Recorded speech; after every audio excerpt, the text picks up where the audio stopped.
I am more than honored, actually, to have Ted Poppe discuss his journey on creating, in these times, an amazing publishing company. And Ted was telling me, we were warming up before the show, the moment that, or the event that began this publishing journey for you. So if you would like to share it with us, that would be great.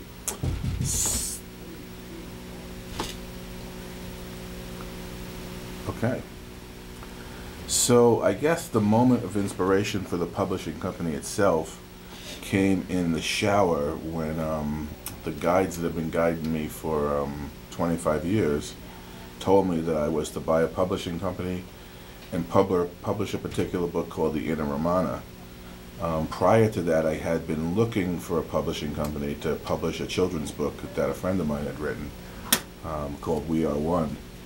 And I had successfully found a publisher who was willing to turn his publishing company over to me, so I would have had to publish the book myself.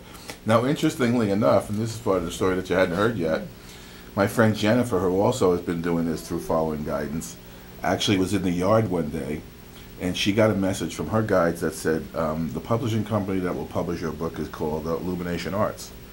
So I called her on the phone from the United States and said, you know, I just had a conversation with a person from Illumination Arts who would like me to take over the company, and then I would publish the book. She said, well, I was told Illumination Arts was going to be the publisher before the book was even finished. So.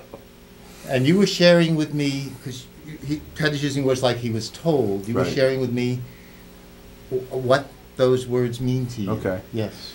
So, you know, when we were talking, there was part of this that was I sort of excluded. And excuse me if I have my eyes closed, because it's much easier for me to get in touch with the ability to tell the story in a truer way. Yes, this is Cambridge. We're beyond one of this eye-to-eye communication. We are. Very good. Okay. Yes. So the thing about it is, if I can recall, what happens is when I recall the vibratory frequency of energy that was given to me at the time the communication came, I can enter into it and it actually communicates much better.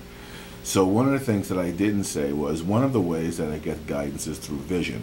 Sometimes they drop these balls that I call rotes. And a rote is a whole ball of information that is given to me, and I'm given a key, which is like a phrase. And the phrase and when I'm given the phrase, and begin to speak about it, the ball of information, or the energy, whatever you want to call it, opens up, and I begin to understand what it is I've been given it for and how to use it. So an example of this is? An example of that actually was how to go about setting up the publishing company so that we would be out of the box in this particular time when, as you say, publishing companies tend to be closing rather than opening. And it was based on utilizing a network of like-minded individuals who resonated with the messages of the books, and who could see that by participating in this collaborative venture, their life would actually have more meaning, because they would be doing something that they loved. They would be able to do it because it wasn't a job. It was literally something, you know, to fulfill their heart's desire. And so money becomes the secondary issue and fulfillment becomes the goal. So the idea is to enlist. So when they showed me how this publishing company was going to work, it was going to work based on everybody using guidance that they were given, the way I get guidance, which comes in a number of ways: voices, inspiration, these visions.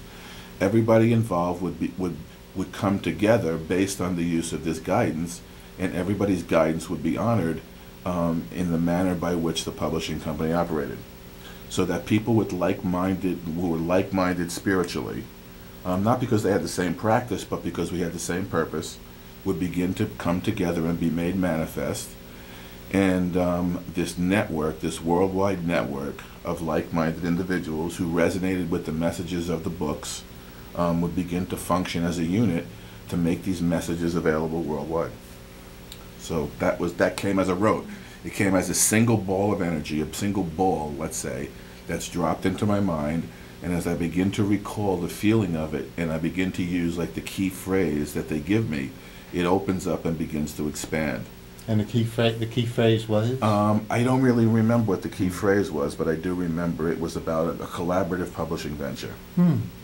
And it's got the elements, a lot of the elements have to do with the idea that the actual artists and authors should make more money, should actually make money from what they do rather than the publishing company making the money. But you happen to be the publishing company that will be making less money then. Well, but I don't consider it to be less money. What I see is if I have a little bit of each of them, you know, that's plenty for me. I don't have a big lifestyle. I don't need a building with my name on it. I'm doing this because I was asked to do it by this other level of beings, and it's for actually it is inspired books for the Great Awakening. And just tell our audience, because they, for information purposes, where could they find on the web? www.diamondclearvision.com and www.illuminartsllc.com. So www.diamondvision. Diamond Clear Vision. Diamond Clear Vision. None Diamond of this. Clear Vision. Not just Diamond Vision. No. Diamond Clear. Clear. Right, www. clarity. Right. Yes. The clarity and precision of diamonds. Yes. Right. We're not just for clear vision. No, we're for diamond clear and not vision. just diamond vision. Not just crystal clear vision. No, diamond clear vision. Right. And maybe even we'll get that. And it's actually, the truth is, so if you looked at the chakra system, there's this thing called, there's the Diamond Sutras, which are designed to open a set of chakras that are above the personal ones and unite you with the universe, so that you can actually plug into universal energy by healing your chakra system, which the books are designed to do, and allowing that other sort of chakra system to join with yours, so that heaven and earth cease to exist as separate states. So we're not just reading a book. No. You were just saying to me that actually people. We're introducing heaven on earth. Yes, through. Yes. This is Through education. What they told me is the key was people needed to be educated, and the books that I would be given would be those that would help educate the masses, much as Wisdom from Beyond will do and is doing, to educate the masses, utilizing simple spiritual principles that can be digested easily, that didn't have a dogma or a religious association or establishment connected with it, so that they could pick it up and be enticed in particular ways that would be appealing to them. So it would be by their choice that they would actually read these books and begin to understand universal principles that will allow them to see beyond the limited scope that they've been looking into. And so this is like what people used to claim were biblical.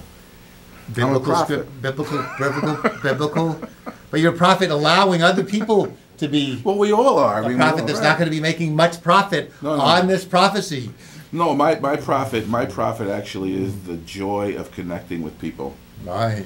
I mean, what I was told was this. Yeah. Oh, yes. So this is true. Yes. This is a true story. So what I was actually told was, and it's not to negate the value of the material that we're putting out. Yes. But what I was told is to always remember not to be attached to the outcome. The form of the project was less important than the people who were going to come together and join miraculously and experience healing of their condition of isolation and loneliness, so that they could learn something together that they couldn't learn apart. But are we allowed to? Because I'm looking. Are you allowed to make money? Am I allowed to? No, I don't. Not so much concerned about the money, but I'm allowed to publish if I'm not totally isolated and lonely. No. It's the end. It's to bring about the end of your isolation. Right. And Oh, yeah, I'm working on it. Yes. Oh, good. Well, yeah, but look, since we've met, you're not so isolated and lonely anymore. We're sitting here arm in arm. We are. This is it. Why do I have these shows? Yes, like his publishing company. This is better than tantric sex. Yes. Touch. Yes. Yes. We are calling this. What are we calling this show again? We're calling it Next Level Publishing. Next Level Publishing. Yes. So that's beyond tantric. Because this publishing, this is creating the act. Yeah, we of are it. actually. That's the truth. That's what I always remind my authors and my artists, that we are making this up together as we go along. So we don't have to bow to traditional manners of doing things. we can invent new ways to operate together that traditional means of publishing have ignored, because traditional publishers have concerns, Yes. and their concerns are always bottom lines. Yes. And the bottom line is, generally speaking, the maintenance of some sort of establishment that verifies their ego and gives them sort of what they think is gratification in the world. We have top lines, right? Now, Ted said something that endeared me. He endeared him to me, or endeared me to him. No, no. He said to me on the phone, this might surprise you after hearing all these things that he sounds like he's sure about. I don't know anything, he said. No, I don't know anything. Why don't so explain I've learned this, how to learn. Explain Okay. this contradiction. You're All right. telling us all these. Well, before you even do tell us you don't know anything, Right. save that question, because you said there are certain spiritual principles, simple, Yes. which are, Simple spiritual principles. everybody, okay, take a Okay, deep breath, let's everybody. see. Okay. Ah, see if we can get these. Now, we're not just going to be hearing these. These might connect us, just, right? Listening to them might do something to us, right? Is that true? They could. They could very well. Okay, I'm open. Okay. My best One as I of the can. most simple spiritual principles is the interconnectedness of life itself, and that all life is connected and exists in a condition of oneness. And life is actually, or creation is actually, the extension of that oneness as a collaborative venture when we work in harmony and accord with our source and each other. Oh, so we expand the one. The oneness is there, but we expand it anyway. Right. I'm a little kind of Right, confused. well, that's it. We expand the oneness. But the oneness is there. The condition of oneness. Oh, but the awareness of The it. awareness of and oneness. the being with Yes. it. Yes. Yes, the awareness of Is everyone oneness. getting that? The audience is. I can see Right. the audience is resonating. Yes. Resonating, that's a good word. Resonating is a very good word. Yes. Resonating, which is why we like music so much. Yes. The reason why we like music so much is because, as everybody can find out if they read Wisdom from Beyond, Yes. is because music is something that you cannot see, but you absolutely know affects you. Much like spirit, you cannot see it, but it affects you. So if you can learn, if you could begin to learn and remember that there's things that you can't see that actually affect you, Yes. you could begin to trust that there's another level of something that you can't see, that we're all part of, This that web. can begin to affect The us. web. Right? Yes, and we could trust. Yes. Everyone on the web would know this now. Well, that's exactly true. Yes. And the reason why we have the web now is because the web is an outward picture of an inward condition that more and more of us becoming aware of. The fact that we're interconnected, we strive to join with others. Yes. We're always looking. Yum. Yes. We're always looking for that which is in affinity and resonates with us. Yes. And we're in accord. Now, if you took the universe as being harmony, Yes. the universe is the totality of harmony. Okay? Within the totality of harmony, all harmony must exist. So if there's a harmony here, Yes. okay, now just look at this way for a second. Okay. Yes. Say we're in harmony right here. Okay. We are. Now, Yes. okay, if we looked, if we look at it as a circle, let's say it's a circle or a sphere. Yes. If we look to the other side of the sphere, that side of the sphere would be in harmony with itself also, right? But Yes. we could decide based on our human thinking that it was actually against us because it's opposite us. Yeah. So we could think that that harmony is opposite to us, but that harmony is actually part of the totality of all harmony. So if we begin to increase the harmony that's around us, eventually we include the harmony that seems to be opposite to us. So the opposite sides, which seem to be against each other, We're joining. actually we are coming one. together. Yes. We're one. I'm going to save the question about the tsunami for a moment. Okay. Just coming attractions, but first, are there other basic principles, or are those the simple ones? Well, the principle of oneness is the oldest and most important. yes. Yes.